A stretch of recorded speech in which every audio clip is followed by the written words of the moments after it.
Hello students, देखो हम surface chemistry में कॉलॉइडल सॉल्यूशन पढ़ रहे थे।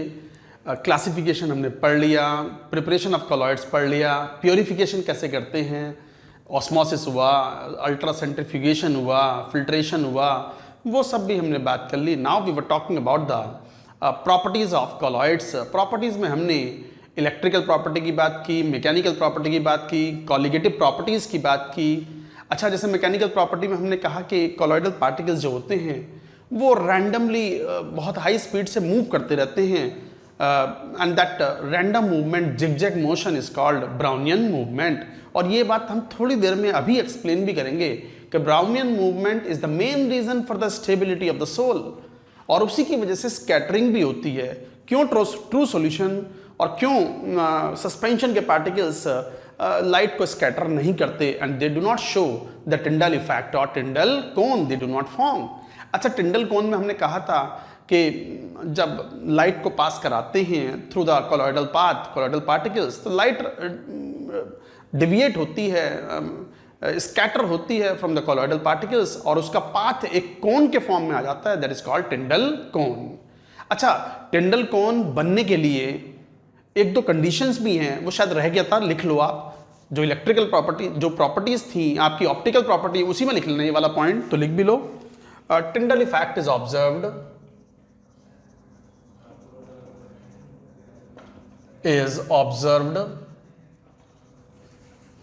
only when these two conditions are satisfied। ये दो कंडीशन सेटिस्फाई होंगी, और इनमें से एक कंडीशन तो जेई मेन ने पूछ भी ली। कौन सी कंडीशन? फर्स्ट, डायमीटर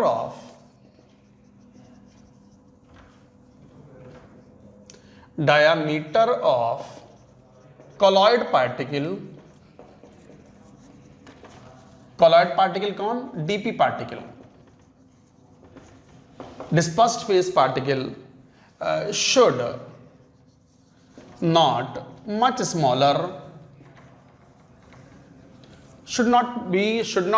smaller, मतलब nearly same size का हो, should not be much smaller than the wavelength of light use।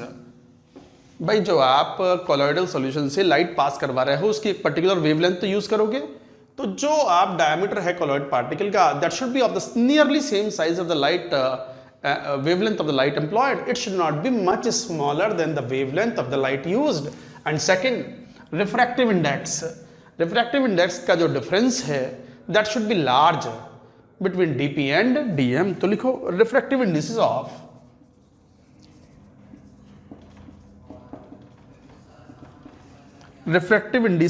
dp and dm should have large difference। तो magnitude wise there should be large difference between the refractive index of dp and dm, तब Tyndall effect show होगा। And this was important तो दोनों ही हैं, ये JEE ने पूछ भी लिया ये वाला पॉइंट। तो ये हुआ ऑप्टिकल प्रॉपर्टी। मैकेनिकल प्रॉपर्टी हमने पढ़ लिया, zigzag motion, that is called Brownian movement, and that is responsible for the stability of the sol. ये बात हम कहेंगे। Now comes the most important property of the colloidal solutions, what?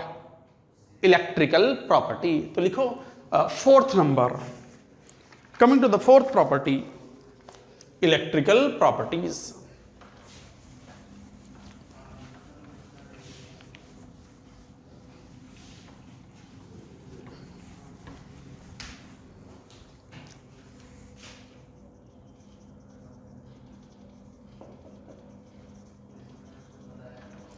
Electrical properties, मान लो fourth number properties का, इसी में एक टर्म डिफाइन करते हैं, इलेक्ट्रोफोरेसिस। अब ये बात तो सब आप जानते ही हो कि sol particles are either positively charged और नेगेटिवली चार्ज्ड। और इलेक्ट्रोफोरेसिस का मतलब जब एक पोटेंशियल डिफरेंस अप्लाई करते हैं अक्रॉस द सोल, तो ये charge particle they will start moving toward the respective electrode. अगर पॉजिटिवली चार्ज हैं तो will move toward the negative plate, और यदि नेगेटिवली चार्ज है तो will move towards positive plate. So movement of charged colloidal particles under potential difference और electric field is called electrophoresis. तो लिखेंगे सोल पार्टिकल्स मतलब DP particles are either positive और negative charge. अब जैसे आपको मैंने कहा भी था, ये बहुत इंपॉर्टेंट पॉइंट है. जैसे for example metal sols and metal sulphide sols. Sols क्या है ये? Negative charge. याद है कि नहीं? क्लासिफिकेशन में ये बात कह चुके हैं हम. और जैसे example metal oxide soul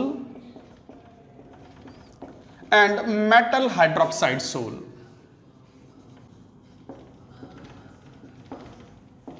These are positive charge. तो sol particles are negative charge या पॉजिटिव चार्ज. तो ऑब्वियसली इन सोल सॉल्यूशन पर दो प्लेट इंसर्ट करो, बाहर से एक बैटरी लगाओ, पोटेंशियल डिफरेंस अप्लाई करो. Under the potential difference electric force will be applicable and these charged particles will move towards the respective electrode. This movement of the colloid particles under the electric field is called electrophoresis. एक शब्द इस्तेमाल करेंगे, electrophoresis. So what is electrophoresis?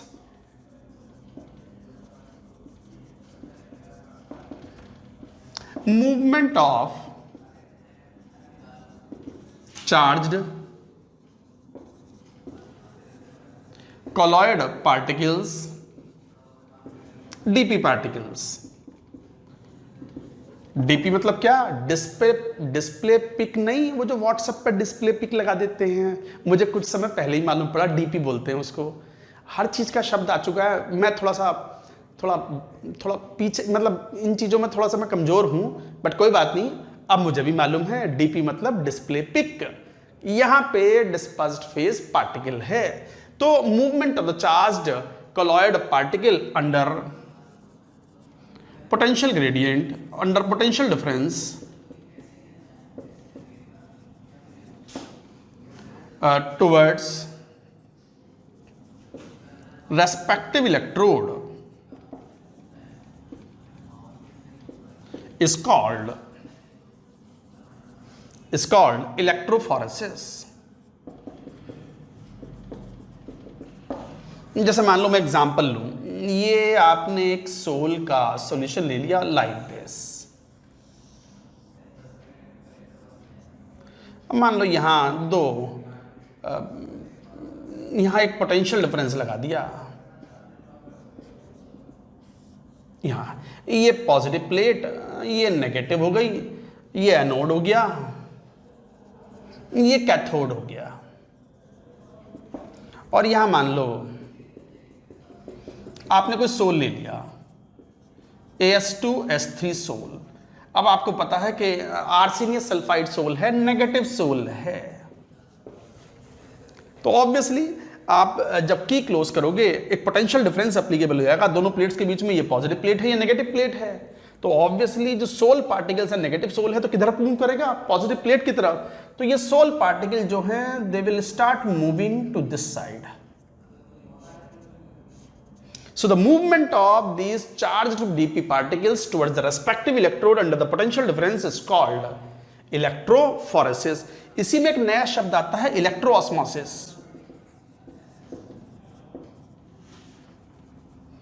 इलेक्ट्रोऑस्मोसिस. What is इलेक्ट्रोऑस्मोसिस? यही electrophoresis है, but यहीं पर अगर आप एक सेमी परमिनल मेम्ब्रेन अप्लाई कर दो और सेमी परमिनल मेम्ब्रेन लगा दो और कोलॉइड पार्टिकल्स को जाने मत दो. आप तो जानते हो एसपीएम क्या होता है, आपने liquid solution in colligative properties में पढ़ा होता है कि semi permeable membrane allows only the solvent particles to move across it but not the solute particles. तो एसपीएम लगा दिया. मान लो यहां पे मैं डायग्राम से समझाता हूं, यही डायग्राम मैंने यहां बना दिया.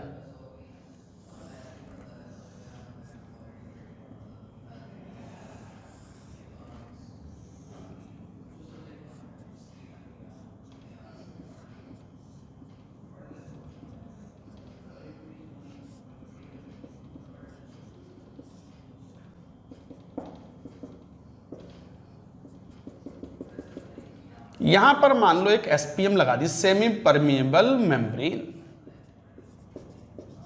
और आप तो जानते हो सेमी परमिएबल मेम्ब्रेन क्या होती है, ये इस तरह की मेम्ब्रेन होती है which allows only the solvent particles to move across it but not the solute particle, does not allow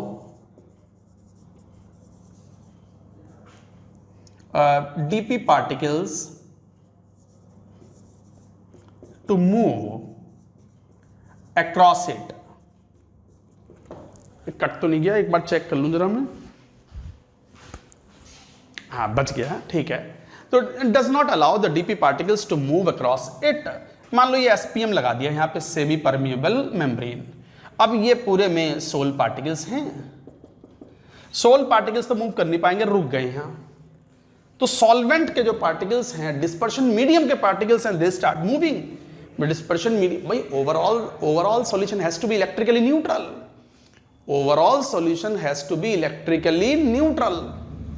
तो अगर सोल पार्टिकल्स पर पॉजिटिव चार्ज है तो डिस्पर्शन मीडियम में क्या होगा, overall negative charge, and vice versa. तो अकॉर्डिंगली यहां पर मान लो यहां पर भी सोल मैंने वो ले लिया, फॉर एग्जांपल AS2S3 सोल, यहां भी वही लिया, आर्सेनियस सल्फाइड सोल, नेगेटिव सोल है, ये तो जा नहीं पा रहा, तो फिर overall solution will B positively charged, तो वो मूव करेगा टुवर्ड्स द नेगेटिव प्लेट। तो सॉल्वेंट के या डिस्पर्शन मीडियम के पार्टिकल मूव करते हैं टुवर्ड्स, मान लो जैसे एनोड बोला है, so this will be cathode. तो इलेक्ट्रो ऑस्मोसिस, ऑस्मोसिस क्यों, because it is passing through SPM. Electro क्यों, अंडर द पोटेंशियल ग्रेडियंट और under the potential difference applied. तो क्या बोलोगे, what is electro osmosis, movement of dispersion medium particles towards respective electrodes under potential difference is called potential difference through SPM, under PD मतलब potential difference, under potential difference through SPM, semi permeable membrane, through SPM। तो movement of the DM particles towards the respective electrode under potential difference through SPM is called electro osmosis. ये definition ही आती है, बस definition याद रहनी चाहिए आपको। तो समझ में आ गई बात।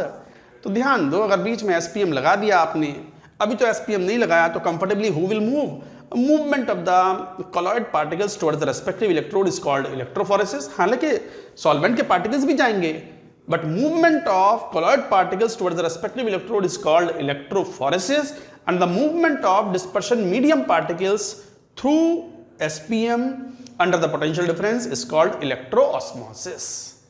So these are the definitions you should remember. लिखते जाओ ये सब बातें, नोट करिए इस सब पार्ट्स को कि इलेक्ट्रिकल प्रॉपर्टीज पढ़ रहे हैं। अब मान लो कोई आयन मूव कर रहा है, सोल पार्टिकल्स भी तो मतलब एक तरीके से चार्ज पार्टिकल है, अगर कोई चार्ज पार्टिकल मूव करता है तो उसके लिए एक और टर्म डिफाइन करते हैं, इलेक्ट्रोफोरेटिक मोबिलिटी। और मोबिलिटी तो कोई नया टर्म नहीं है, इलेक्ट्रोकेमिस्ट्री में भी स्टूडेंट्स पढ़ते हैं। Speed of the ion under unit potential gradient is called mobility. तो यहां भी हम डिफाइन कर सकते हैं electrophoretic mobility.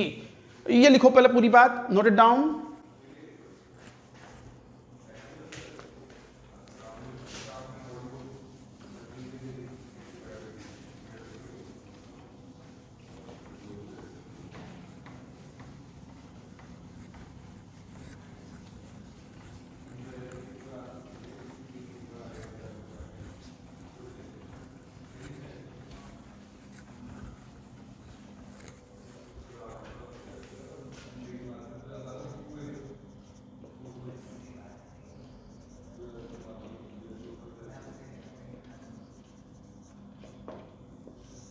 Electrophoretic mobility, electrophoresis में जो डीपी के पार्टिकल्स मूव करेंगे उनकी स्पीड क्या होगी अंडर यूनिट पोटेंशियल ग्रेडियंट। तो it is the speed of colloid particles, मतलब डीपी पार्टिकल्स,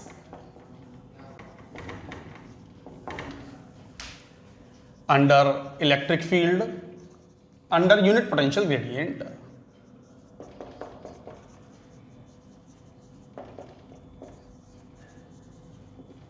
तो under unit potential gradient the speed acquired by the colloid particle is called electrophoretic mobility.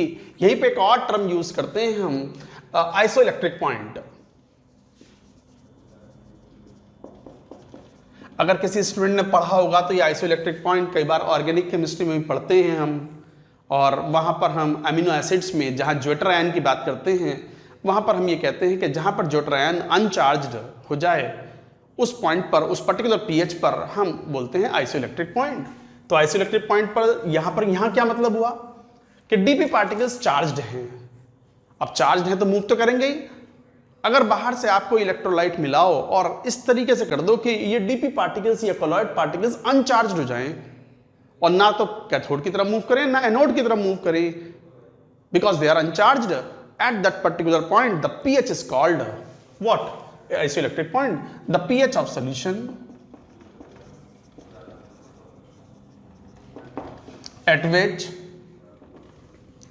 a colloid particle or dp particles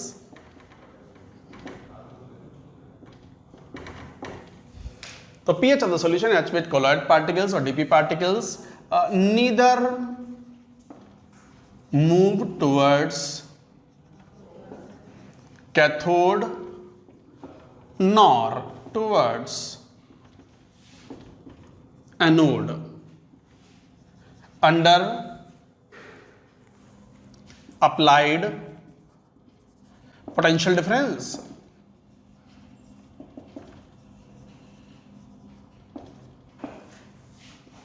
As the dp particles or colloid particles become uncharged।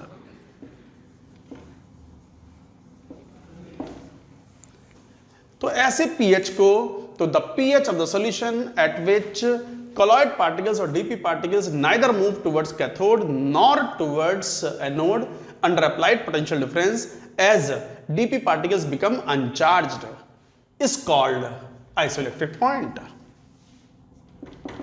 is called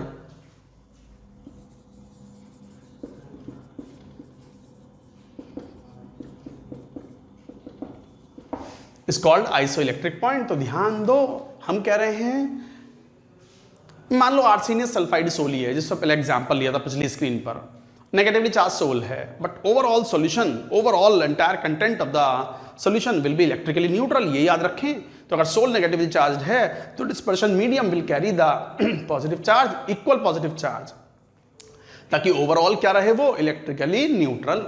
अब मान लो बाहर से कोई electrolyte मिलाया, मान लो aluminium sulphate में मिला दिया, कोई HCl मिला दिया, H2SO4 मिला दिया, ये भी हो सकते हैं। तो pH चेंज होती है और ऐसा हो सकता है कि एक पर्टिकुलर pH पर कॉलॉइड पार्टिकल का चार्ज ही खत्म हो जाए, चार्ज ही ना बचे, और एक बार वो अनचार्ज हो गया तो ना तो कैथोड की तरफ जाएगा ना एनोड की तरफ जाएगा, चाहे कितना भी पोटेंशियल डिफरेंस लगाते रहियो ना जाएगा। तो that particular pH of the solution at which the colloidal particle become uncharged is called isoelectric point। अच्छा, isoelectric point पर soul becomes unstable and starts coagulation। At isoelectric point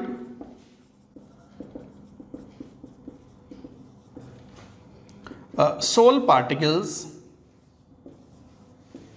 become uncharged and starts coagulation।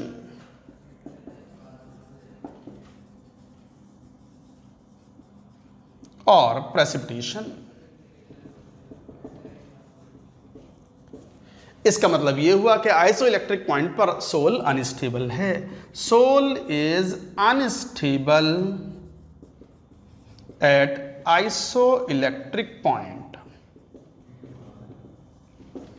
तो isoelectric point पर sol unstable हो जाता है। क्यों? Charge ही खत्म हो गया। तो इसका मतलब चार्ज अगर खत्म हो गया तो दौड़ते भागते अगर पास आएगा तो weak van der Waals force से चलते वो चिपक जाएगा। तो कोलॉइडल पार्टिकल का साइज, कोलॉइडल पार्टिकल जब चिपकते जाएंगे तो बहुत बड़े हो जाएंगे। Under the effect of gravity they will settle down, they will become suspension. और सस्पेंशन तो अनस्टेबल है। सस्पेंशन का मतलब ये है कि वो ब्राउनियन मूवमेंट नहीं कर सकता। तो इसका मतलब what is the reason for the stability of the sol? Let us talk about the stability of the sol. ये पूरी बात नोट करो और हेडिंग लिखो stability of sol. Note it down.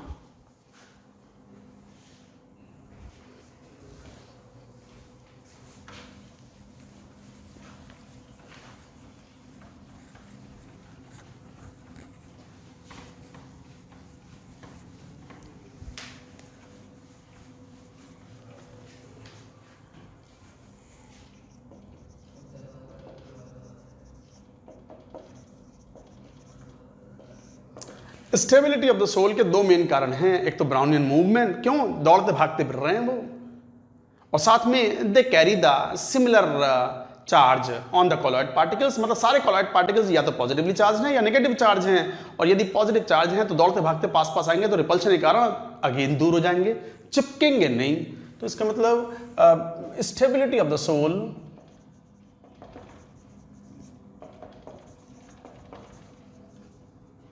is attributed mainly to the following। कौन सा following?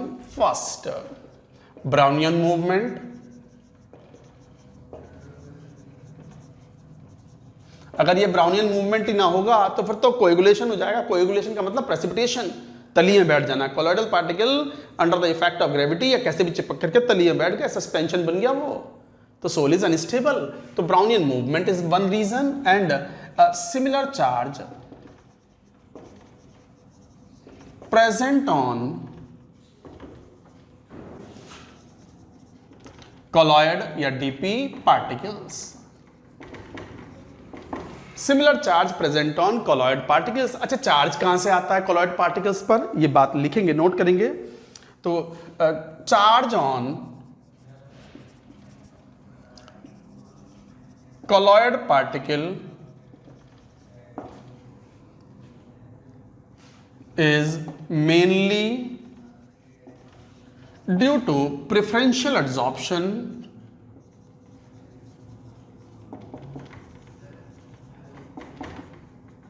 of common ion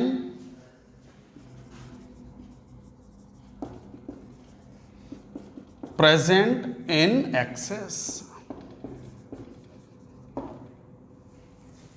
तो देखो क्या बात कर रहे हैं यहाँ, स्टेबिलिटी ऑफ द सोल में stability of the solution is attributed mainly to the following Brownian movement, similar charge present on colloid और डीपी पार्टिकल्स।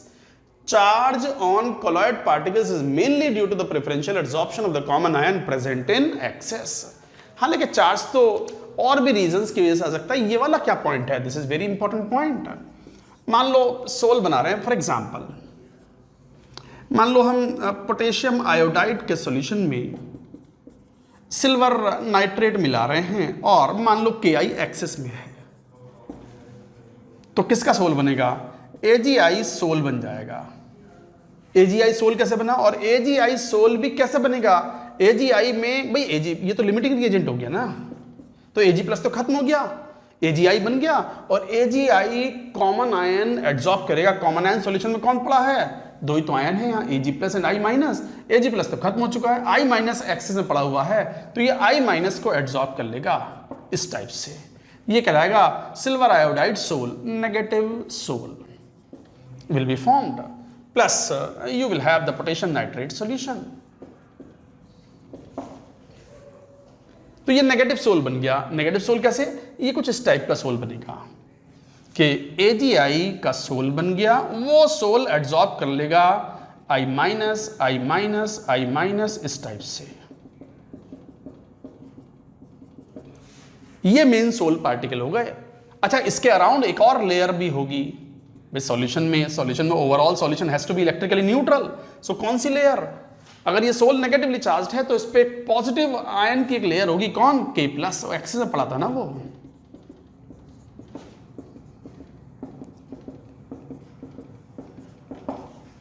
इस तरह का ये है negative sol, AgI I minus negative soul.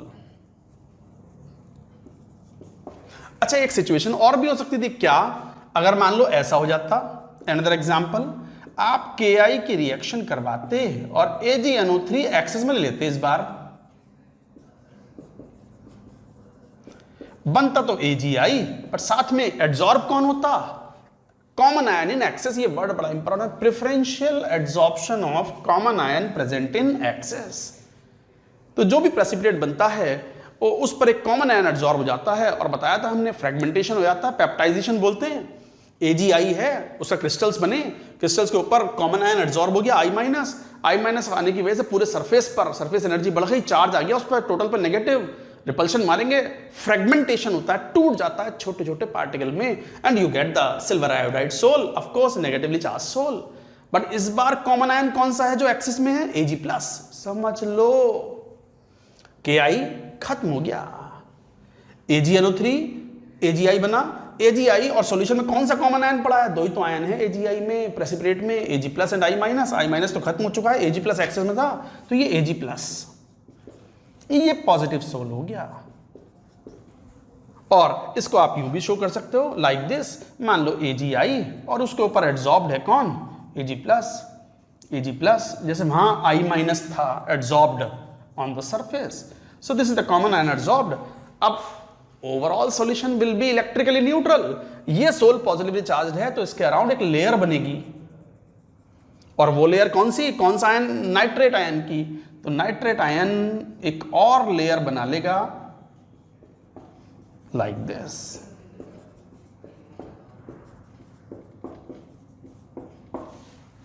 और ये था जैसे ये क्या हो गया था? नेगेटिव सोल, और ये वाला कौन सा सोल होगा? Positive sol. तो ये पॉजिटिव सोल है।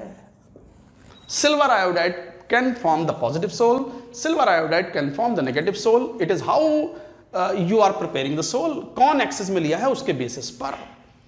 अब यहां देखो, यहां पर ये इनर लेयर जो बनती है, जैसे यहां AgI है, I- एड्सॉर्ब हो गया, नेगेटिवली चार्ज सोल है। मेनली सोल का मेन कंपोनेंट तो यही है, बट अगर सोल मजे में है, स्टेबल है, कोई अटैक नहीं कर रहा, तो अब ऑब्वियसली नेगेटिव चार्ज है और सॉल्यूशन में K+ पड़े हुए हैं, तो K+ क्या होंगे? Will be attracted towards this negative sol, and इसके अराउंड एक लेयर बना लेंगे, and this outside layer is called diffuse layer.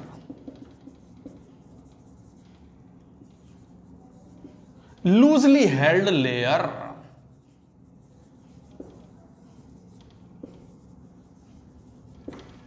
Diffuse layer, loosely held layer. और ये जो अंदर वाली लेयर है, ये स्ट्रॉन्ग लेयर है, इट इज कॉल्ड रिजिड और फिक्स्ड लेयर। अब ये ऑब्वियस ही बात है, inner layer negative charge, outer layer positive charge, और जहां जहां चार्ज सेपरेशन होता है वहां एक पोटेंशियल डिफरेंस एग्जिस्ट करता है, and this potential difference is called zeta potential और electrokinetic potential. So this potential difference is called, इनके बीच में एक पोटेंशियल डिफरेंस लगता है, जीटा पोटेंशियल और इलेक्ट्रोकाइनेटिक पोटेंशियल। ये भी लिखेंगे, इस पे भी जेई ने सवाल पूछा है, लिखेंगे तो सही, पहले जगह तो मिले। एक काम करो, जरा हटाइयो इसको, ऊपर वाले पोर्शन को, मैं जरा पानी पीऊं।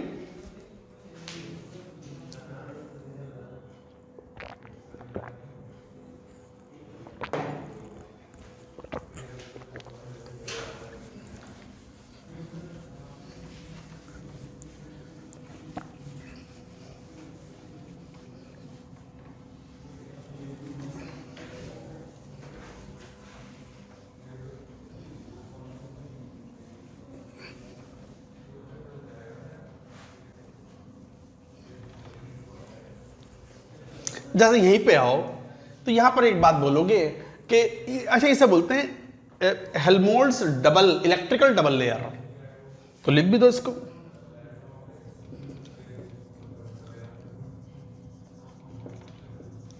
Electric double layer.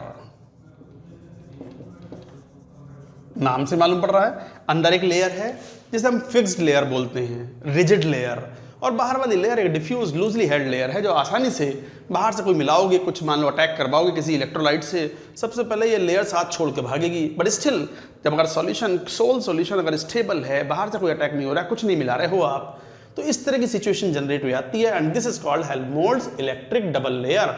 And in between the fixed layer and diffuse layer there exists a potential difference because of the charge separation, and this potential difference is called electrokinetic potential or zeta potential. Zeta potential. तो लिखो in Helmholtz electric double layer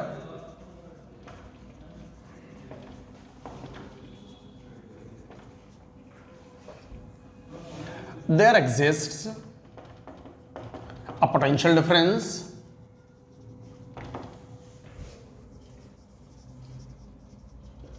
between fixed layer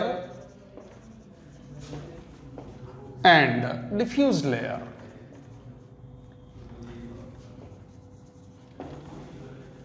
Diffused layer,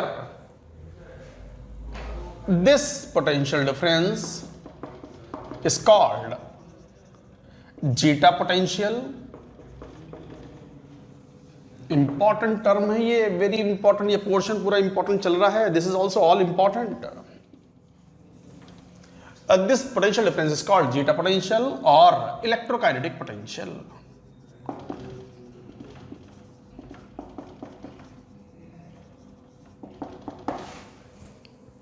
obviously ये potential जितना ज्यादा होगा, obviously attraction between the inner layer मतलब fixed layer and diffuse layer उतना strong होगा. Interaction strong होगा तो बाहर से कोई इलेक्ट्रोलाइट का अटैक आसान नहीं होगा. तो जीटा पोटेंशियल जितना ज्यादा होगा सोल उतने ज्यादा स्टेबल होगा. तो कह भी सकते हैं हायर इज जीटा पोटेंशियल. हालांकि जीटा पोटेंशियल एक स्मॉल वैल्यू होती है. Zeta potential is not a large value. ये कोई बहुत स्ट्रांग पोटेंशियल थोड़ी है between the diffuse layer and the fixed layer, but still एक स्मॉल वैल्यू है, but it contributes in stability of the colloid. तो higher is the zeta potential, greater will be its contribution in stability of colloid. लिखना बहुत पड़ता है इस chapter में, जैसे इनऑर्गेनिक, जैसे आयनिक थर्मो हुआ. कुछ नहीं, बस थोड़ा सा मेन फॉर्मूले बताओ, कॉन्सेप्ट बताओ और बच्चों से बोलो करो क्वेश्चन सॉल्व. अब यहाँ तो सारी बातें लिखनी पड़ेंगी आपको. हालांकि सब एनसीईआरटी से है, बट एनसीईआरटी को अच्छे से एक्सप्लेन कर रहे हैं यहाँ पर. एनसीईआरटी फिर भी लाइन बाय लाइन जरूर पढ़नी है, हमारे पढ़ाने के बाद भी जरूर पढ़नी है. तो higher is the zeta potential, greater will be its contribution in the stability of sol. Sol की स्टेबिलिटी में कंट्रीब्यूट ज्यादा करेगा. All this points are very important. Note करिए सब, ये इंपॉर्टेंट था. Helmholtz electric double layer.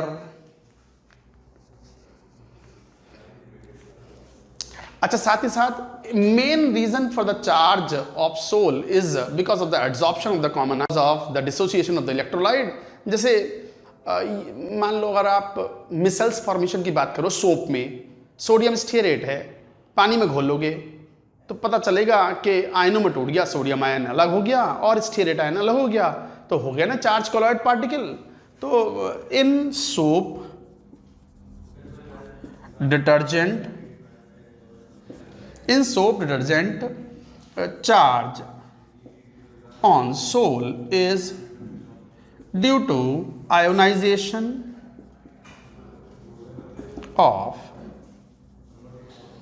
electrolyte और soul particle. जैसे कौन, RCONA. तो इस तरह का सोल पार्टिकल है. तो in soap detergent charge on the sol is due to the ionisation of the electrolyte जो मिलाया है आपने.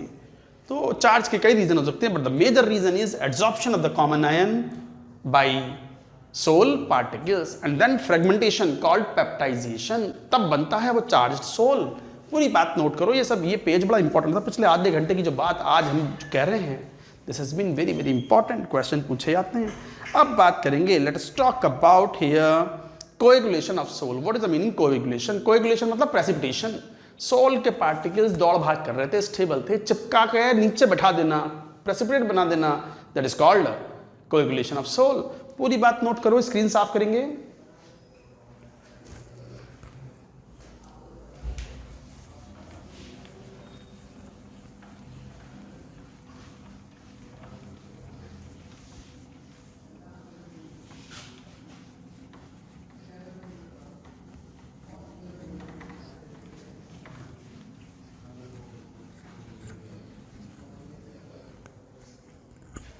हेडिंग लिखो, coagulation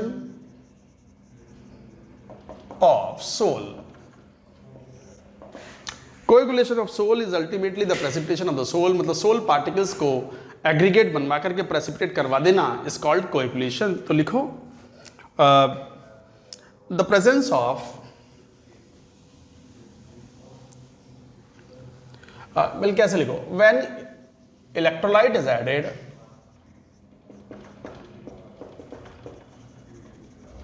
added in larger concentration to sole solution, the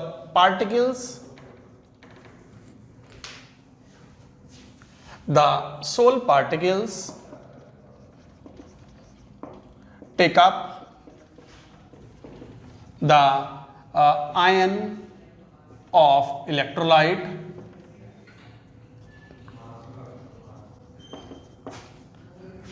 which is opposite in charge and thus gets neutral soul particles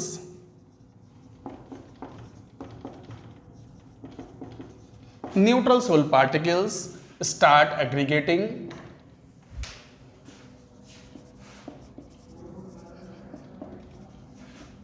through van der Waals forces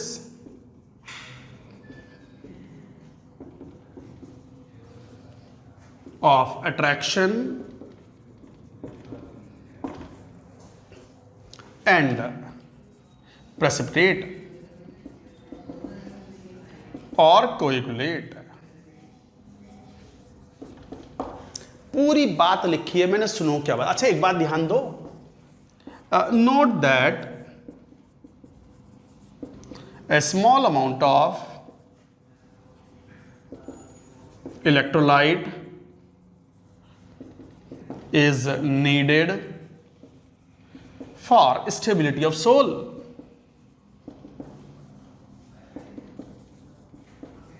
But adding electrolyte in larger concentration causes coagulation.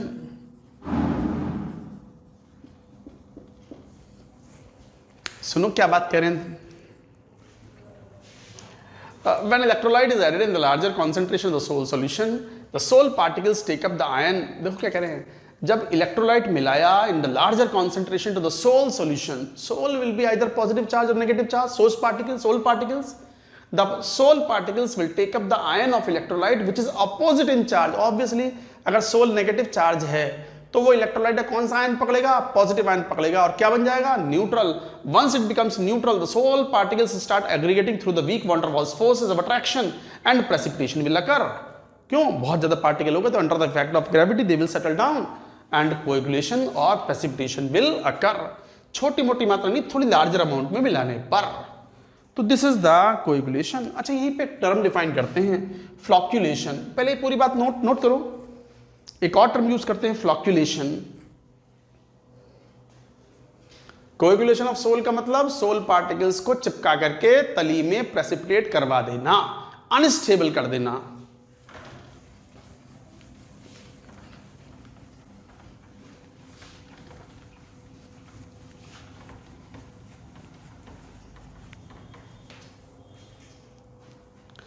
फ्लॉक्यूलेशन एक शब्द use करते हैं, फ्लॉक्यूलेशन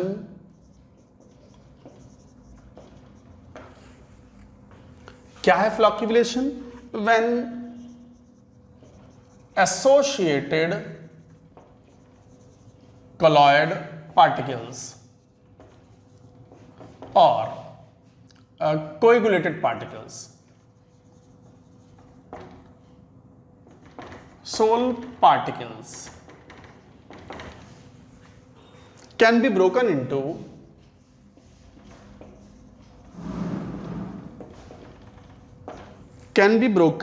into particles of colloidal size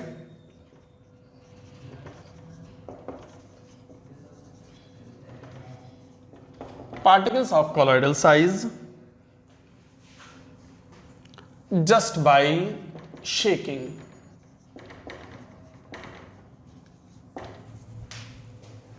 ये अब कहलाएगा फ्लॉक्यूलेशन। ऐसे ही होता है कोएगुलेशन। कोएगुलेशन का मतलब व्हेन एसोसिएटेड या coagulated colloid particles cannot be broken, can't be, cannot be, can be broken into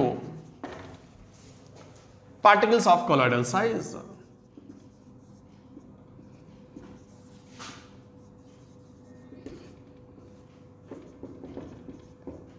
By just shaking. जरा सुनियो क्या बात कर रहे हैं यहां पर। फ्लॉक्यूलेशन कोएगुलेशन दोनों का मतलब वैसे तो सेम सेंस है। मान लो आपने कोलॉइडल सोल है, सब मजे में है। इलेक्ट्रिकल डबल लेयर भी हेल्महोल्ट्ज़ डबल बनी हुई है। मान लो सिल्वर आयोडाइड का नेगेटिव सोल है तो बाहर पता चला पोटेशियम की लेयर भी है, बट पोटेशियम की लेयर जब तक ही है जब तक कोई बाहर से अटैक नहीं कर रहा। आपने मान लो इस सोल को कोएगुलेट कराने के लिए बाहर से इलेक्ट्रोलाइट मिला दिया कुछ, तो इलेक्ट्रोलाइट मिलाने पर क्या होगा, सोल पार्टिकल नेगेटिवली चार्ज है तो वो इलेक्ट्रोलाइट के पॉजिटिव आयन को पकड़ करके क्या हो जाएगा, न्यूट्रल हो जाएगा। और न्यूट्रल होगा तो चार्ज जैसे ही खत्म हुआ कोलॉइडल पार्टिकल दौड़ते भागते हुए पास आएंगे। और अब तो अभी तक तो सेम चार्ज था तो दौड़ते भागते पास में आ रहे थे, रिपेल मार के फिर अलग हो गए, स्टेबल हैं। अभी तो उन पर चार्ज रहा ही नहीं, न्यूट्रल पार्टिकल हैं, दौड़ते भागते पास में आए, पता चला अरे कोई चार्ज नहीं है, फोर्स ऑफ अट्रैक्शन लगा बीच में और वो डबल साइज के हो गए, ट्रिपल साइज के हो गए। और 150 जैसे ही कोलॉइडल पार्टिकल मिलेंगे और वो एक बड़ा ग्लोब्यूल बनाएंगे and that globule will fall into the size range of suspension and under the effect of the gravity it will fall down. Coagulation मिलाकर ठीक है, आपने इलेक्ट्रोलाइट मिलाया, कोएगुलेशन स्टार्ट हो गया। आपने कोएगुलेशन स्टार्ट हो गया, कोएगुलेशन फिर आपने वापस से उसको अच्छे से शेक कर दिया, वापस से वो कोएगुलेट वापस से कोलॉइडल पार्टिकल में कन्वर्ट हो जाए तो फ्लॉक्यूलेशन, ना हो तो कोएगुलेशन। तो इसका मतलब कोएगुलेशन जब टर्म हम यूज करते हैं जब प्रेसिपिटेशन हो चुका है, कोएगुलेशन हो चुका है और उसे वापस से just by shaking you can not reconvert into the colloid particles. Flocculation means when the process can be reversed and the coagulated Soule particles can be reconverted into the colloidal salts, छोटे वाले particles। आई बात समझ में? So this is the difference between flocculation and coagulation, but both have the same sense, but there is a difference like this। Note करेंगे इसको। यहीं पे एक आता है, अब बात आती है coagulation of lyophobic Soule कैसे कराते हैं, तो लिखो वेरी इंपॉर्टेंट करके, coagulation of lyophobic Soule, lyo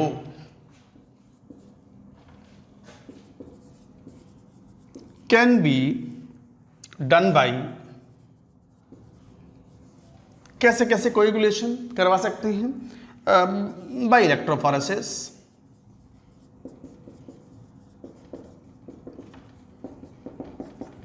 mutual precipitation और कोएगुलेशन।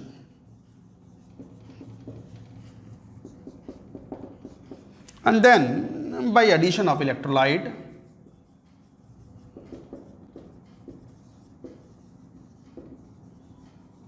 by boiling।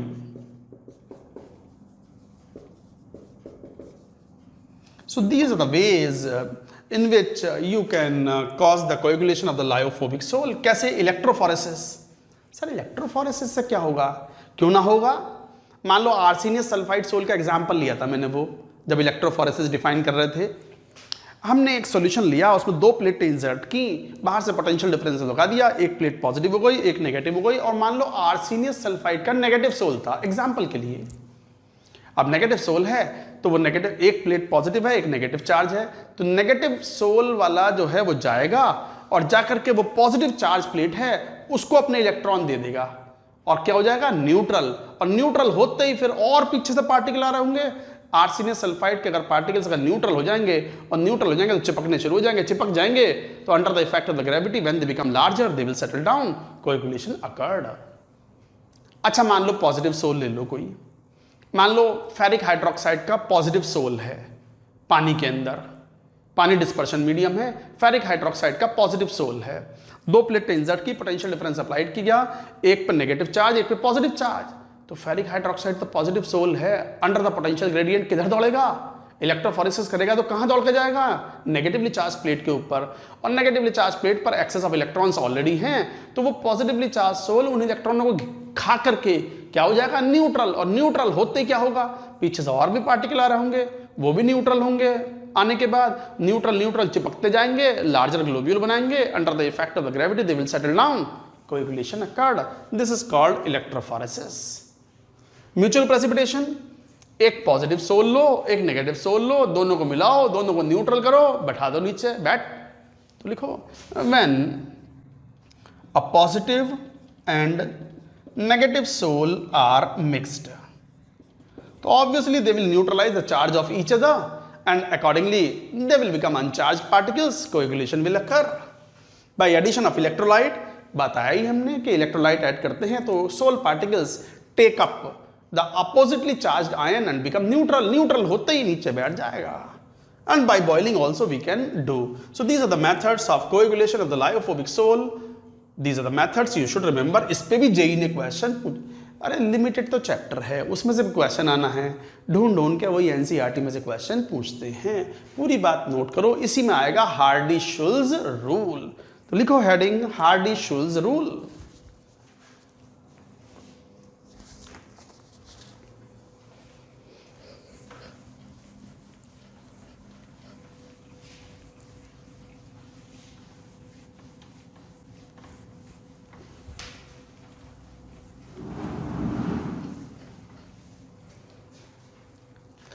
ये सबसे इंपॉर्टेंट नियम है, इस पर जेई ने कई बार क्वेश्चन पूछा है, Hardy-Schulze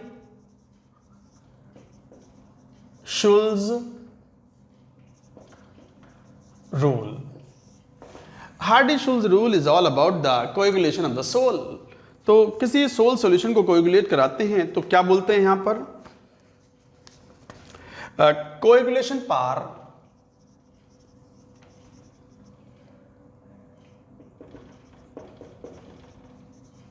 of an electrolyte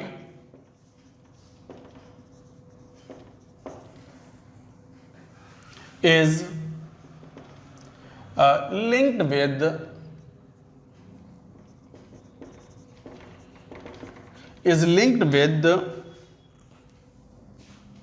the valency of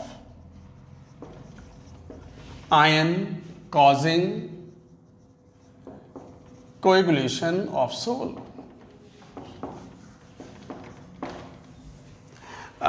Higher is the valency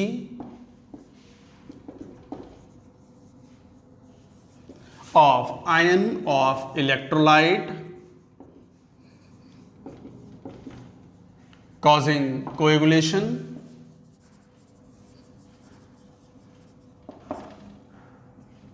higher is the valency, जितनी वैलेंसी होंगी तो कोएगुलेशन पावर उतनी ज्यादा होगी, greater will be the coagulation power.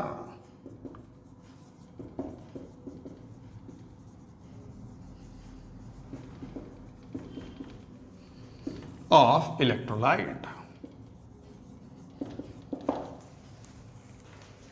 तो ये जो कोएगुलेशन पावर ऑफ इलेक्ट्रोलाइट की प्रॉपर्टी है, कोएगुलेट करवा रहा है, कौन करवा रहा है कोएगुलेट, सोल को कोएगुलेट करवाना है, कौन कराएगा, इलेक्ट्रोलाइट कराएगा, तो coagulation power is the property of electrolyte. अच्छा जैसे कोई नेगेटिवली चार्ज सोल है और बाहर से इलेक्ट्रोलाइट मिला रहा हो, तो नेगेटिवली चार्ज सोल को कोएगुलेट कराने में इलेक्ट्रोलाइट का कौन सा आयन काम में आएगा, positive ion, oppositely charged ion, तभी तो वो न्यूट्रल बनेगा। तो coagulation power of the electrolyte is linked with the valency of the ion causing coagulation of the sol. Higher is the valency of the ion of electrolyte causing coagulation, greater will be the coagulation power of the electrolyte। और कौन सा ion electrolyte को coagulate करते, कौन सा ion electrolyte को coagulate करेगा sol को, oppositely charge to that of sol. अब ये समझने की बात है, ये समझ जाना। तो इस बात के ऊपर कई बार क्वेश्चंस भी पूछे जाते हैं। जैसे मान लो एक क्वेश्चन ये पूछ लिया जाए, जैसे फॉर एग्जांपल टू कोएगुलेट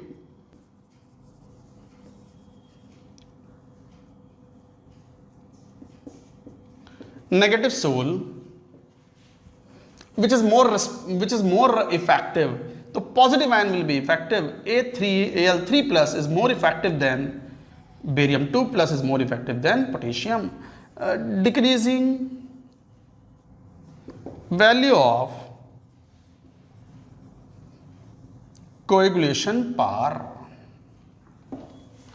अगर नेगेटिव सोल है तो कौन इफेक्टिव होगा कोएगुलेशन कराने के लिए? Positive charged ion of electrolyte. तो decreasing value of coagulation power, तो कोएगुलेशन पावर सबसे ज्यादा किसकी? Al3+ की। मान लो क्वेश्चन ऐसा हो, to coagulate As2S3 sol which is most effective. मान लो ये छोटा सा सवाल है, ये अलग चीज थी। जैसे A K4FeCN6, जैसे B AlCl3, जैसे C मान लो बेरियम क्लोराइड ले लो, जैसे मान लो बेरियम नाइट्रेट, जैसे D मान लो कुछ ऐसे बोल दिया जैसे Na3PO4। बताओ कौन सा आंसर? आप ही बताओ, आप ही बताओ। सर इसमें ये तो पता चल ही नहीं रहा कि ये सोल नेगेटिव है या पॉजिटिव। अरे क्यों ना पता चल रहा, पढ़ाया हुआ है। Metal sols and sulphide sols are negatively charge. Sulphide sol है arsenious sulphide sol, negatively charge sol है। और नेगेटिव सोल के लिए who is more important? Positive ion will cause the coagulation. और पॉजिटिव आयन में वैलेंसी सबसे ज्यादा किसकी है? यहाँ तो K+, यहाँ बेरियम 2+, यहाँ Na+, और यहाँ पर यहाँ ये ले लो AlCl3, करेक्शन कर लो AlCl3। Obviously answer is B. क्यों? नेगेटिव सोल है। तो सॉल्यूशन में लिख भी दो As2S3 नेगेटिव सोल। तो फिर who will be responsible? Cation will be responsible. यही ना पता हो कि आर्सेनियस सल्फाइड सोल पॉजिटिव है या नेगेटिव है, हो गया क्वेश्चन, ना होने का है। तो इसलिए charge on the sol particle is important. मैं समराइज कर रहा हूं फिर। Metal sols and sulphide sols are negatively charged. Blood is also overall negatively charged. Haemoglobin present in the blood is positively charged. Hydroxide sols and metal oxide sols are usually positively charged. कर दिया मैंने summarise, लिखा हुआ है आपके पास। तो इसका मतलब नेगेटिव सोल था, पॉजिटिव आयन रेस्पॉन्सिबल होंगे। सबसे ज्यादा वैलेंसी कहाँ है? Al3+, यहाँ वैलेंसी 3 है, यहाँ वैलेंसी 1 है, यहाँ वैलेंसी 2, अगेन यहाँ वैलेंसी 1। सो गाइज ये था हार्डी-शुल्ज रूल। जेई में क्वेश्चन आ चुके हैं based on Hardy-Schulze rule. Note करें इस सबको। देखो हमने बात की अबाउट कोएगुलेटिव पावर और कोएगुलेशन पावर की ऑफ इलेक्ट्रोलाइट। यहीं पे एक टर्म डिफाइन करते हैं, कोएगुलेशन वैल्यू। तो लिखो हेडिंग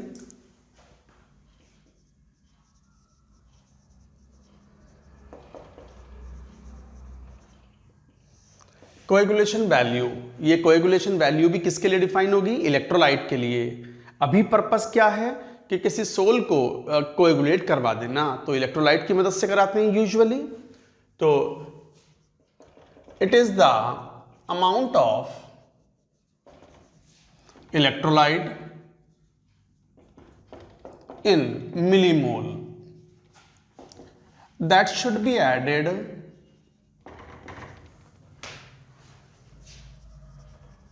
तो it is the amount of the electrolyte in millimole. That millimole में याद रखना, ये मोल में नहीं है, मिलीमोल। तो it is the amount of the electrolyte in millimole that should be added in 1 liter of colloidal solution to completely coagulated।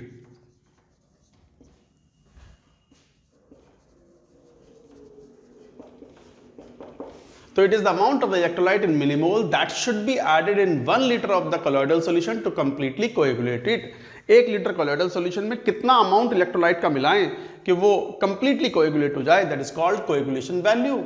Obviously किसी electrolyte का कोएगुलेशन वैल्यू ज्यादा होगा तो कोएगुलेशन पावर कम होगी. अरे अच्छा इलेक्ट्रोलाइट कौन माना जाएगा? जो बहुत थोड़ा सा मिलाने पे भी बहुत सारे कॉलॉइड को कोएगुलेट करवा दे. तो इसका मतलब कोएगुलेशन वैल्यू ज्यादा तो कोएगुलेशन पावर कम. तो we can say that coagulation power is inversely proportional to coagulation value.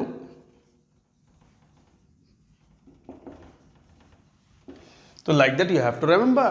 तो जो जितना ज्यादा जिसकी कोएगुलेशन वैल्यू जितनी कम होगी उतना ही इफेक्टिव इलेक्ट्रोलाइट होगा फॉर कोएगुलेशन. तो ये गाइज ये था मीनिंग ऑफ कोएगुलेशन. कोएगुलेशन के बारे में बात कर ली. अब बात करेंगे प्रोटेक्टिव कॉलॉइड के बारे में, प्रोटेक्शन ऑफ कॉलॉइड के बारे में. तो लिखो इसमें heading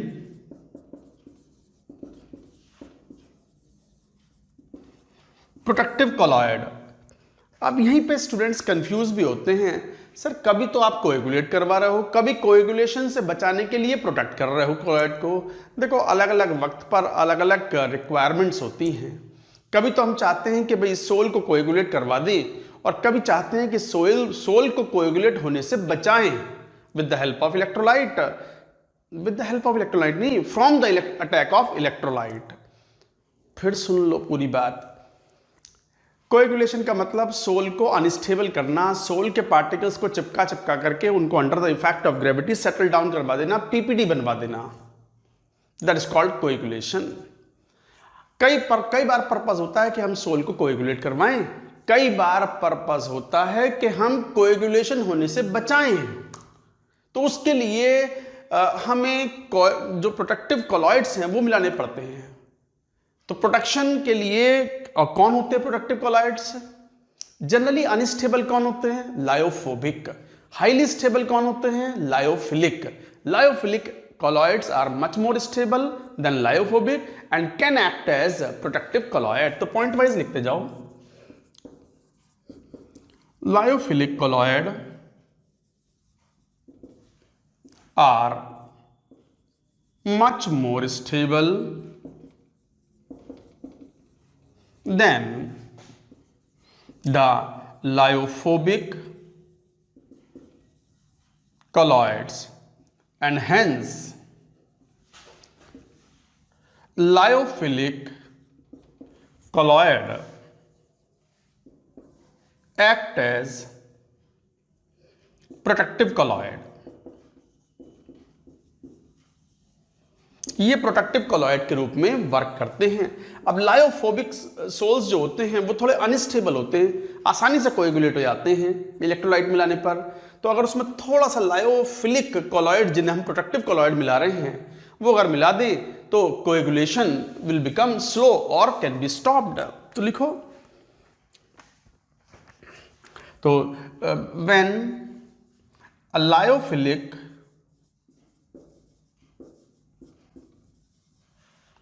colloid is added as protective colloid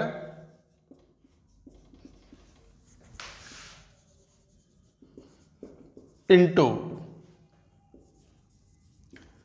lyophilic colloid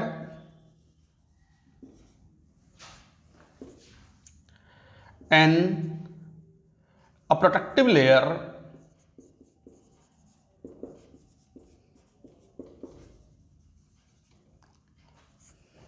of lyophilic colloid is formed outside the lyophilic colloid.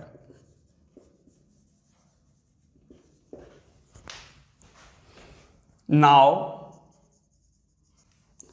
electrolyte is not able to coagulate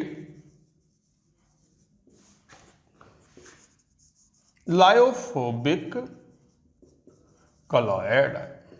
and colloid is said to be protected। नीचे से cut तो नहीं गया, कटा नहीं होगा, सुन लो क्या बात कह रहे हैं। हम ये कह रहे हैं कि lyophilic colloids are much more stable than lyophobic colloids and hence lyophilic colloids act as protective colloid। ठीक है, तो when a lyophilic colloid is added into the as protective colloid into the lyophobic colloid, lyophobic, correction करो, बिल्कुल। तो when a lyophilic colloid is added as a protective colloid into the lyophobic colloid, a protective layer of lyophilic colloid is formed outside the lyophobic colloid।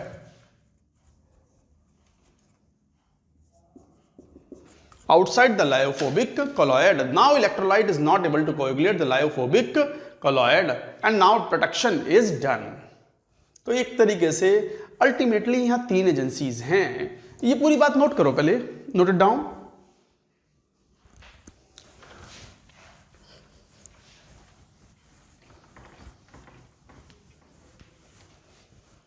तो यहां पर हम क्या बात कर रहे हैं कि कई बार हम कॉलॉइड्स को कोएगुलेट होने से बचाना चाहते हैं, तो क्या मिला देते हैं, थोड़ा सा लायोफिलिक कॉलॉइड मिला देते हैं into the lyophobic colloids. Lyophilic colloids क्या होते हैं, वो लायोफोबिक कॉलॉइड्स के अराउंड एक फिल्म बना लेते हैं, एक सरफेस पर एक कोटिंग कर लेते हैं, और प्रोटेक्टिव लेयर जब बन जाती है तो जब इलेक्ट्रोलाइट अटैक करेगा तो उसे पहले किससे होकर गुजरना पड़ेगा, लायोफिलिक कॉलॉइड्स से। और लायोफिलिक कॉलॉइड्स आसानी से कोएगुलेट नहीं होते, वो कोएगुलेट होने से बचाते हैं। तो most commonly used lyophilic colloids या प्रोटेक्टिव कॉलॉइड्स कौन कौन से हैं, दैट वी कैन सी। तो जैसे जिलेटिन प्रोटेक्ट्स गोल्ड सोल क्या है, lyophobic colloid.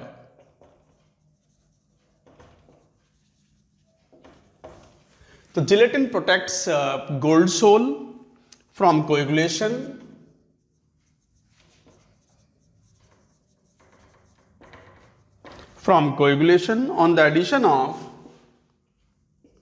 on the addition of NaCl solution। NaCl कौन है, इलेक्ट्रोलाइट सॉल्यूशन। तो इलेक्ट्रोलाइट कोएगुलेशन कॉज करेगा, NaCl गोल्ड सोल को कोएगुलेट कर देता है, और मगर गोल्ड सोल को अगर कोएगुलेशन होने से बचाना है तो जिलेटिन मिलाते हैं, and gelatin acts as a protective colloid, a very effective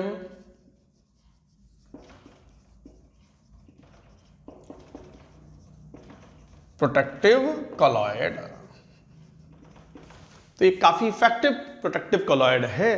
तो इसका मतलब ये जो लायोफिलिक कॉलॉइड्स हैं, इनकी प्रोटेक्टिव पावर किसी टर्म में डिफाइन होनी चाहिए, and that is a term called gold number. तो गोल्ड नंबर डिफाइन करते हैं,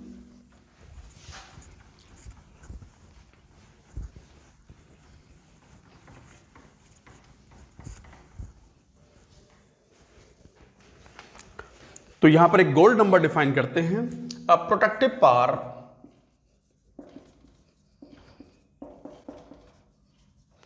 of lyophilic colloid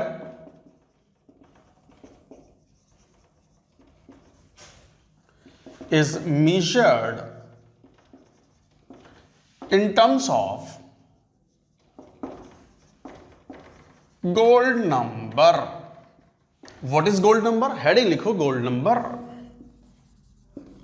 हाँ, लेकिन ये गोल्ड नंबर एनसीईआरटी मेंशन नहीं करता, डायरेक्टली क्वेश्चन भी नहीं आता, बट बहुत बेसिक सी बात है, यू शुड अंडरस्टैंड। तो protective power of the lyophilic colloid is measured in terms of the gold number. Define करें, it is defined as the minimum,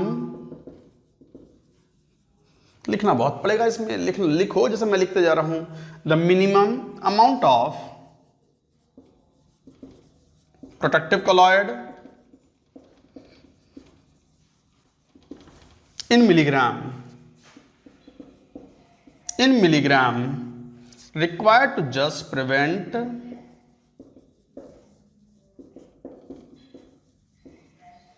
the coagulation of The coagulation of 10 ml of gold sol, 10 ml of given gold sol when 1 ml 10% NaCl solution is added to it. जरा इसका meaning समझ लो। जैसे मान लो, ये मैं समझाने के लिए आपको बताता हूं कि ये आपके पास मान लो एक 10 ml गोल्ड सोल है, 10 ml गोल्ड सोल। इसमें आप अगर 1 ml 10% NaCl मिला दो तो कोएगुलेशन ना हो तो उसके लिए how much mass of protective colloid कितना मिलाना है?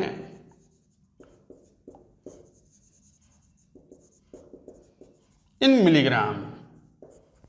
That is called gold number. लिखो पहले यहां तक की बात, note it down.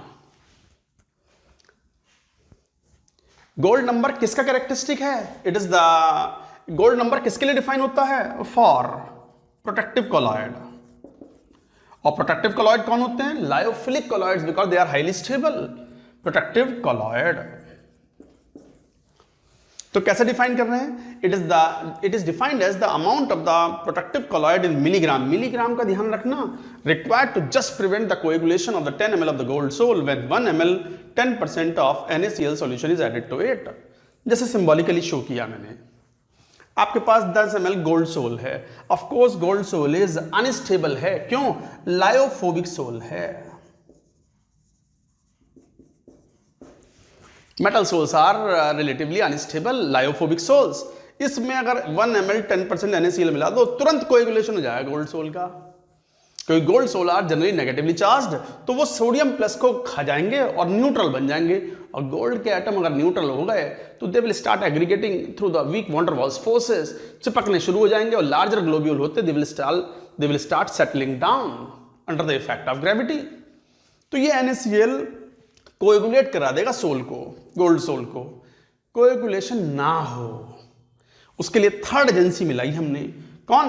Mass of the protective colloid in milligram. तो प्रोटेक्टिव कॉलॉइड जैसे जिलेटिन मिला सकते हो, gelatin is very effective protective colloid. वो कितना मास मिलाएं? In milligram, so that coagulation does not occur, coagulation gets stopped, no coagulation occurs, that is called protective, that is called gold number. तो तीन agencies कौन सी हैं? Gold soul, कई बार जैसे मतलब ये तो ऐसी समझाने के लिए है, मतलब ऐसा कुछ वो नहीं। जैसे कई बार वो हिंदी सिनेमा देखते हैं ना, तो उसमें जैसे कोई विलेन होता है, एक हीरोइन होती है, एक हीरो होता है। तो विलेन जो है वो मान लो हीरोइन पर अटैक कुछ करता है। अब अटैक तो कर, मतलब वो तो तुम जानते हो, समझते हो। तो मतलब गोल्ड सोल है, ये हीरोइन है। अटैक कौन कर रहा है? विलेन कौन है? NaCl। तो हीरो कौन? हीरो है प्रोटेक्टिव कॉलॉइड लाइक जिलेटिन। तो हीरो बचाएगा हीरोइन को फ्रॉम द अटैक ऑफ कौन? विलेन। आ रही बात समझ में? पुरानी पिक्चरों में देखो तो कुल मिलाकर के मान लो जैसे हीरोइन हो गई मान लो हेमा मालिनी जी, विलेन हो गए एक से एक बड़े वाले थे पहले, कौन? जैसे अमरीश पुरी, ओम पुरी, गुलशन ग्रोवर, कल्लू कल्लन कालिया। और हीरो हो गए मान लो धर्मेंद्र साहब। धर्मेंद्र थोड़े से स्ट्रांग थे ना हीरो, तो मारते कूटते भी थे, तो लगता था यार बहुत कूटा है। जैसे सन्नी देओल है ना, वो 2.5 किलो का हथौड़ा वाला हाथ, उसका वो फीलिंग आती है जैसे कई बार। हालांकि मैं तो कम देखता हूँ मूवीज, टाइम थोड़ा कम मिलता है, बट पहले देखता था। तो मतलब कहने का मतलब ये है, to protect the gold sol from coagulation when the electrolyte is added, you will have to add a protective colloid, lyophilic colloid like gelatin, and mass in milligram that is required to protect the 10 ml of the gold soul from the attack of 1 ml 10% of NaCl is called gold number। समझ में आ गई बात? अच्छा, जितना gold number कम होगा, मतलब जितना कम मास मिलाने पे प्रोटेक्ट हो जाएगा, जितना गोल्ड नंबर कम होगा, effectiveness of the protective colloid will be more. लिखो इस बात को, note it down.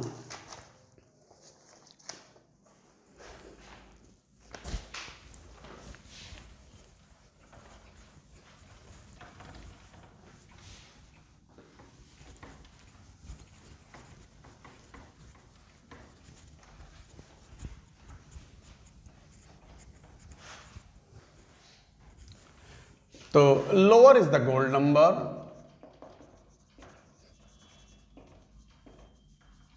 of protective colloid, greater will be its protective power. तो प्रोडक्टिव पावर उतनी ही ज्यादा होगी। जैसे सम एग्जांपल्स, जैसे जिलेटिन, उसका गोल्ड नंबर कुछ ऐसा है।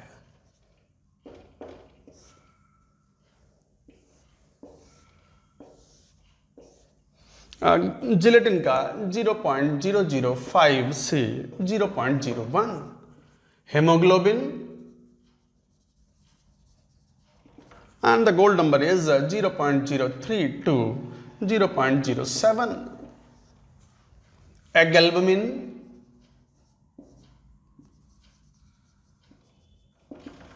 and that is 0.1 to 0.2, gamma arabic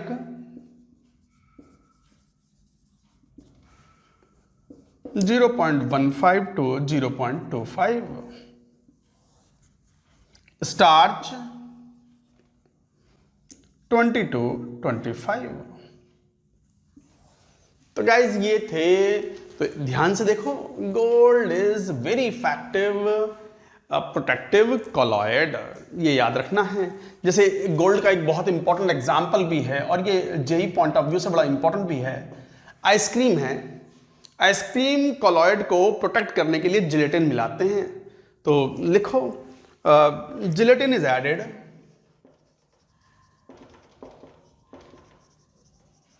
in preparation of ice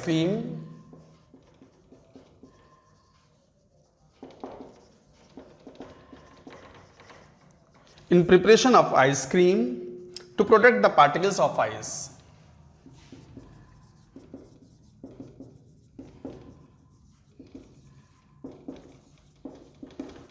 To protect the particles of ice.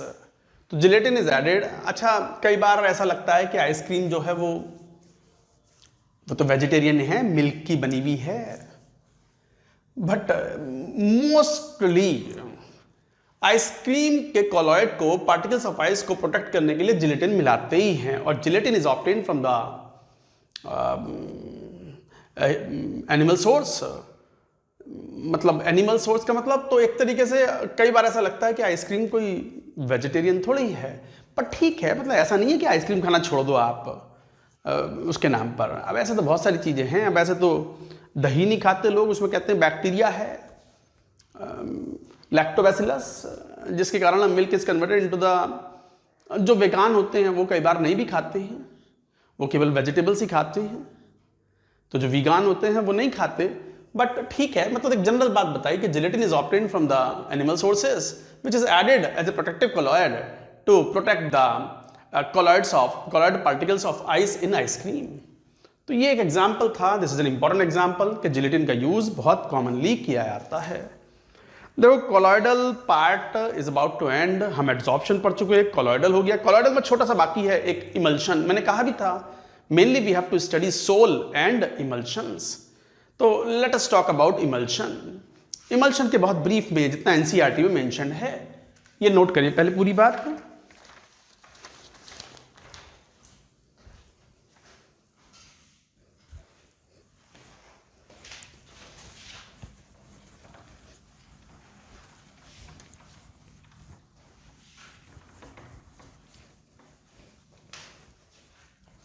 Emulsions,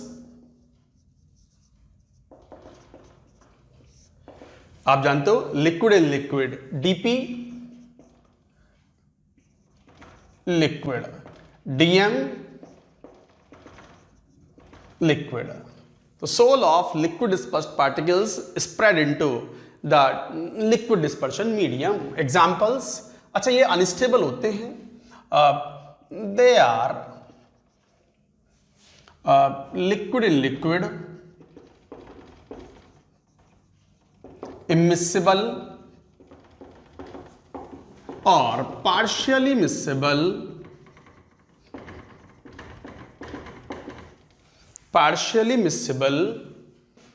components. Obviously unstable हैं, अनस्टेबल एंड रिक्वायर्स स्टेबलाइजर। अच्छा, ये भी दो टाइप के हैं, टाइप इमल्शंस दो टाइप के। कौन? ऑयल इन वाटर टाइप, जिन्हें हम OW टाइप बोलते हैं, जिनका example milk, vanishing cream,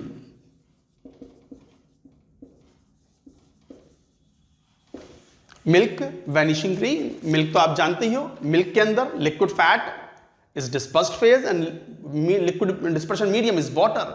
liquid fat organic nature का है, वाटर के अंदर घुलता नहीं है, तो एक तरीके से इमिसिबल लिक्विड मिक्सचर हुआ। But casein is added as a stabiliser to stabilise milk. Vanishing cream, सर्दियों में कई बार क्रीम लगाते हैं ना हाथ पे, मॉइस्चराइजर, निविया का, पॉन्ड्स का। तो ये वैनिशिंग क्रीम क्यों? वैनिश हो जाती हैं, गायब हो जाती हैं लगाने के बाद। वैसे तो सफ़ेद सफ़ेद क्रीम दिखेगी, हाथ पर लगाया, मॉइस्चराइज हो गया और वो क्रीम गायब हो गई, तो वैनिशिंग क्रीम बोलते हैं। पॉन्ड्स की आती है निविया, निविया की स्पेलिंग मान लो NI होगा, निविया। ये इनकी क्रीम्स आती हैं, वैनिशिंग क्रीम, मॉइस्चराइजिंग क्रीम्स। तो ये होता, जैसे मिल्क है, to stabilise milk,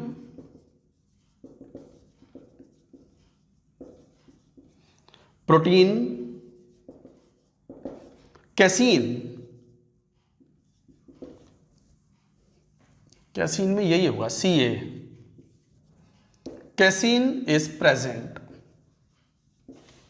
as emulsifier.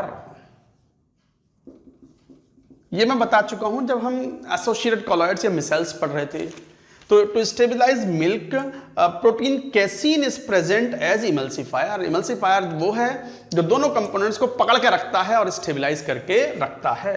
दूसरे होते हैं water in oil type, WO type. तो वाटर इन ऑयल टाइप, जैसे एग्जांपल इसके होते हैं बटर। जेई ने पूछा हुआ है इस पे क्वेश्चन। तो butter is an example of water in oil type of emulsion. और भी क्रीम्स होती हैं, जनरल क्रीम्स जो भी होती हैं, दे कम इनटू, जैसे hair cream come into this category. तो गाइज ये है examples of emulsions.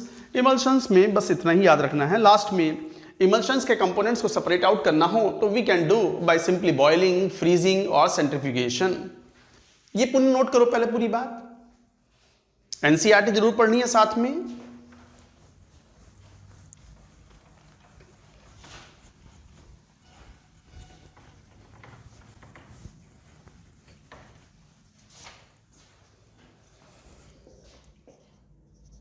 Components of emulsion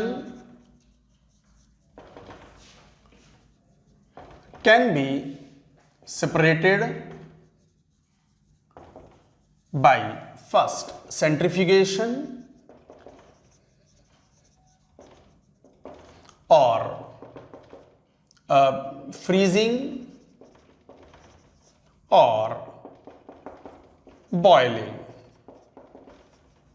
तो बाय बॉइलिंग, बाय फ्रीजिंग और bye centrifugation components can be separated out. आप जानते भी हो, दूध को अगर मथते हैं, मतलब विरलिंग मोशन देते हैं, सेंट्रीफ्यूगेट करते हैं, तो लिक्विड फैट ऊपर आ जाता है और पानी, जिसे हम बटर मिल्क बोलते हैं, वो नीचे रह जाता है। तो two components are separated out. तो इस तरीके से डिफाइन करते हैं इमल्शंस। हो गया इमल्शंस। अब बात करते हैं, NCERT में मेंशन भी है 2-3 पॉइंट्स, जैसे डेल्टा फॉर्मेशन क्या होता है, कॉट्रल प्रेसिपिटेटर क्या है, चिमनी में यूज करते हैं। तो इस तरह के पॉइंट्स और हैं। तो लिखो colloids around us and applications.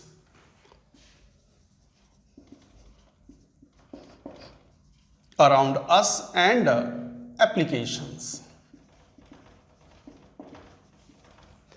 मैंने पहले भी बताया था, हमारे सराउंडिंग में सब कुछ तो कॉलॉइड्स है। मिल्क कॉलॉइड है, आइसक्रीम कॉलॉइड है, स्मोक कॉलॉइड है, डस्ट कॉलॉइड है, पेंट्स जितने यूज करते हैं they are all colloids.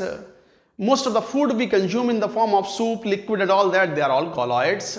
True solution तो बड़े गिने चुने हैं भैया. तो everything we deal with is all about the colloids. But यहाँ पर हमारे लिए सिलेबस में सरफेस केमिस्ट्री में जो कॉलॉइड्स पढ़ते हैं, only we have to learn the definitions जो हमने यहाँ सीखी हैं.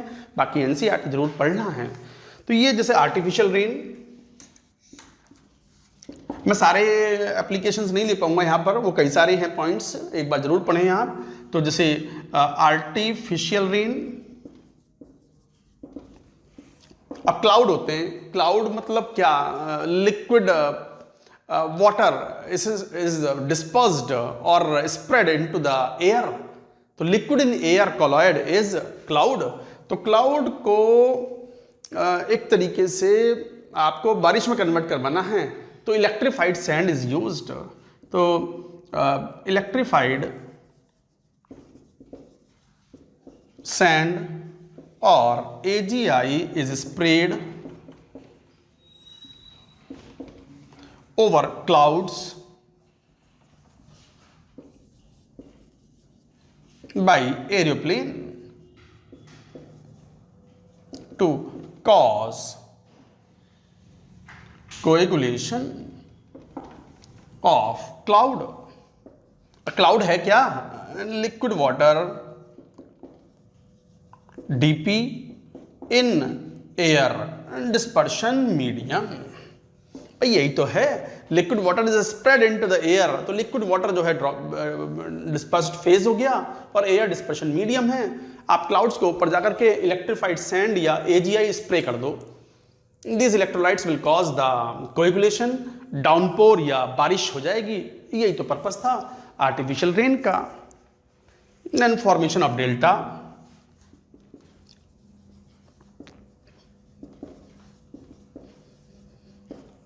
फॉर्मेशन ऑफ डेल्टा में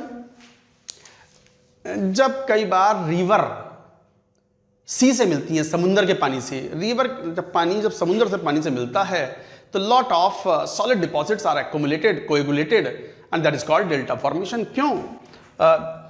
river water contain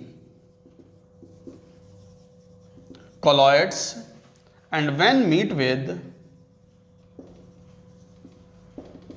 seawater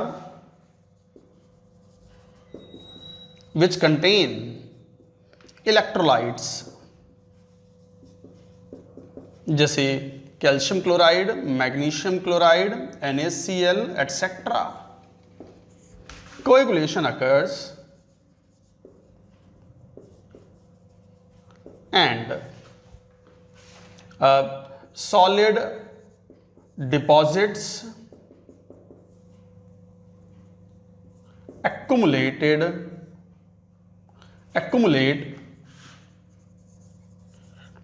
called delta formation.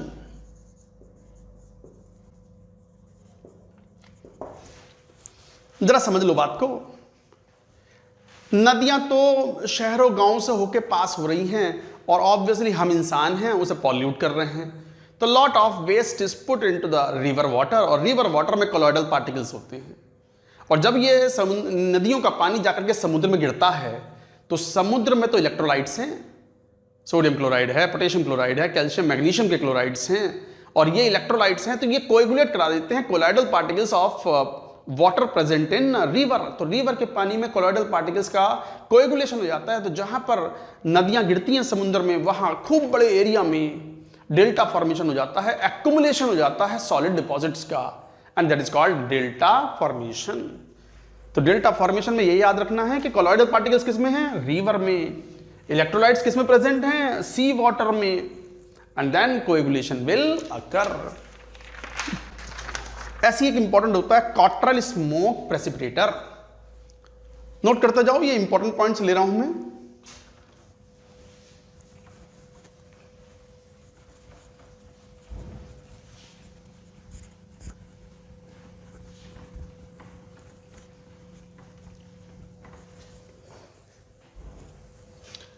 Cottrell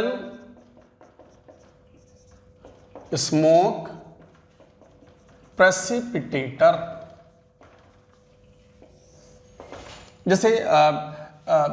जैसे कोई इंडस्ट्री होती है, फैक्ट्रीज का जो एग्जॉस्ट होता है वो चिमनी के थ्रू बाहर जाता है, तो exhaust of factory industry are let off through chimney and this smoke causes pollution. कौन सा पॉल्यूशन? Air pollution. भाई एग्जॉस्ट ऑफ फैक्ट्री जो भी एग्जॉस्ट है स्मोक के फॉर्म में, तो ये जो स्मोक है फैक्ट्री का, इंडस्ट्री का, इसको बाहर छोड़ दिया जाता है through the chimney and smoke causes air pollution. अब एयर पोल्यूशन तो एकदम से अलाउड नहीं है, तो क्या करें? In chimney Cottrell precipitator, smoke precipitator is fitted in which a high potential difference causes charged smoke to get precipitated as ash, राख। कहते हैं ना चिमनी में राख निकलती है बहुत सारी इंडस्ट्रीज में, शुगर इंडस्ट्री हो गई और भी इंडस्ट्रीज हो गई, राख निकलती है बहुत सारी, पावर प्लांट्स में राख निकलती है, तो वो यही तो है, ऐश मतलब राख। तो चिमनी के बिल्कुल एग्जॉस्ट में बाहर की तरफ, बिल्कुल जब बाहर निकलने वाला होता धुआं, कॉट्रेल स्मोक प्रेसिपिटेटर फिट किया जाता है जिसमें हाई पोटेंशियल डिफरेंस लगाते हैं, तो प्लेटें जो है पॉजिटिव नेगेटिव चार्ज होंगी, और स्मोक तो चार्ज पार्टिकल है, कोलॉइडल पार्टिकल है, स्मोक इज कोलॉइड, इस पर चार्ज है, और वो चार्ज अपना न्यूट्रलाइज करेगा और प्रेसिपिटेट हो जाएगा, कोएगुलेट हो जाएगा और ऐश बनाएगा। ऐश नीचे इकट्ठा हो जाती है, वो कहीं ना कहीं किसी काम में आ जाती है। तो guys these are the applications of Cottrell smoke precipitator. Medicine में यूज करते हैं। इन मेडिसिन में बहुत अच्छा यूज है, जैसे कई एप्लीकेशंस हैं। Alum is used to purify drinking water, पीने के पानी को साफ करने में एलम काम में आता है, कोएगुलेट करवा देता है कई तरह की इंप्योरिटीज को। Colloidal gold is used for intramuscular injection.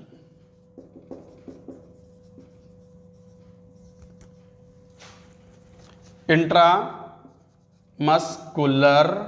Injection. NCERT पढ़ें जरूर, ये पॉइंट्स याद रखें।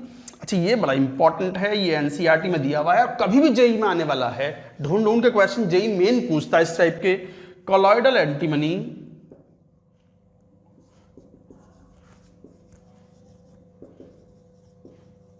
colloidal antimony is used to cure कालाजार। कालाजार, काला ज्वर बोलते हैं इसको, ब्लैक फीवर, काला ज्वर, ब्लैक फीवर बोलते हैं इसको। बहुत ही फैटल सिचुएशन हो जाती है काला जार जो है, तो काला जार को ट्रीट करने में कोलॉइडल एंटीमनी इज यूज्ड। जैसे milk of magnesia is used,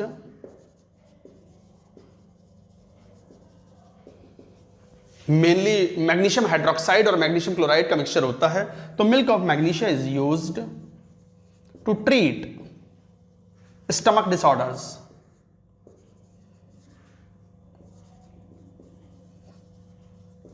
तो गाइस ये थे कुछ applications and colloids around us. एक बार एनसीईआरटी जरूर पढ़ें, समझें बात को। मैंने मोस्ट ऑफ द चीजें 99.9% चीजें मैं कवर कर चुका हूं, फिर भी 0.1% थ्योरेटिकल चीजों पर रह जाता है। एनसीईआरटी पढ़नी जरूरी है लाइन बाय लाइन, नोट करें सबको।